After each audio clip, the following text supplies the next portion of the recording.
जय श्री कृष्णा। राधे राधे। आप सभी को अक्षय नवमी की हार्दिक शुभकामनाएं। अक्षय नवमी कार्तिक मास के शुक्ल पक्ष की नवमी तिथि को मनाई जाती है।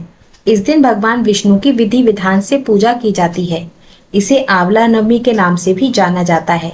इस दिन आंवले के पेड़ की पूजा की जाती है।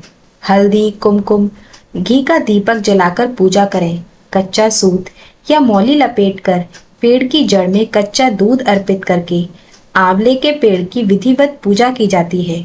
ऐसा करते हुए वृक्ष की 8 परिक्रमा करें और अगर हो सके तो 108 परिक्रमा का भी विधान बताया गया है। आज के दिन पूजा करके आंवले का प्रसाद खाना भी शुभ फलदायी माना जाता है। पूजा के बाद आंवला नवमी की कथा पढ़ी या सुनी जाती है। ऐसा माना जाता है कि कथा सुनना या खुद पाठ करना भी लाभप्रद प्राप्त होता है।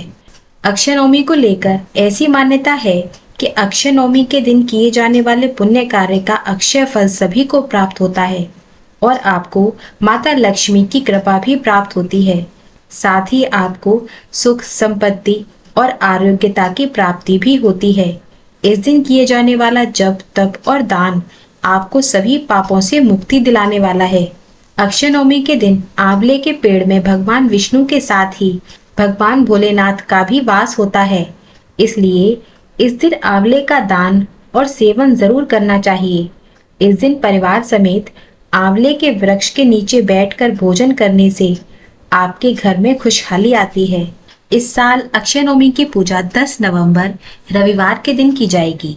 आइए अब सुनते हैं अक्षय नवमी की कथा। काशी नगर में एक निसंतान धर्मात्मा वैश्य रहता था। एक दिन वैश्य की पत्नी से उसकी पड़ोसन ने कहा, यदि तुम किसी पराये लड़के की बलि भैरव के नाम से चढ़ा दो तो तुम्हें पुत्र प्राप्त होगा। यह बात जब वैश्य को पता चली तो उसने अस्वीकार कर दिया, परंतु उसकी पत्नी मौके की तलाश में लगी रही। एक दिन एक कन्या को उसने कुएं में गिराकर भैरव देवता के नाम से बलि दे दी। इस हत्या का परिणाम विपरीत हुआ। लाभ की जगह वैश्य की पत्नी के शरीर में कोढ़ हो गया तथा लड़की की प्रेत आत्मा उसे सताने लगी। वैश्य के पूछने पर उसकी पत्नी ने सारी बात बता दी। यह सुनकर वैश्य को बहुत क्रोध आया और उसने अपनी पत्नी को घर से निकालते हुए कहा, गौवध, ब्राह्मण वध तथा बाल वध करने वाले के लिए इस संसार में कहीं कोई जगह नहीं है। इसलिए तू गंगा तट पर जाकर भगवान का भजन कर तथा गंगा में स्नान कर, तभी तू इस कष्ट से छुटकारा पा सकती है। वैश्य की पत्नी पश्चाताप करने लगी और रोग मुक्त होने के लिए गंगा माँ की शरण में गई। तब गंगा ने उसे कार्तिक शुक्ल पक्ष की नवमी तिथि को आंवले के वृक्ष की पूजा कर आंवले का सेवन करने की सलाह दी, जिस पर वैश्य की पत्नी ने गंगा माता के बताए अनुसार इस तिथि को आंवला वृक्ष का पूजन कर आंवला ग्रहण किया था और वह रोग मुक्त हो गई थी।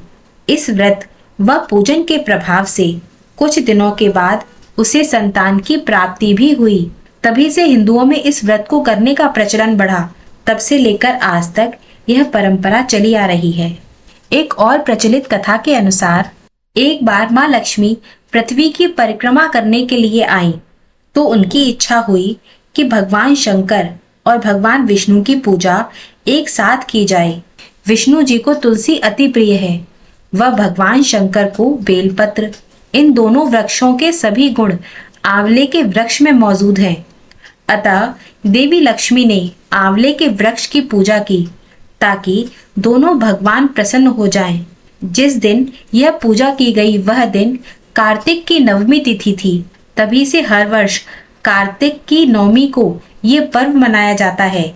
शास्त्रों के अनुसार कार्तिक की नवमी से लेकर पूर्णिमा तक भगवान विष्णु आंवले के वृक्ष में विद्यमान रहते हैं और इसीलिए आंवले के वृक्ष की पूजा की जाती है। कथा पसंद आई हो तो प्लीज वीडियो को लाइक करके शेयर जरूर कीजिएगा।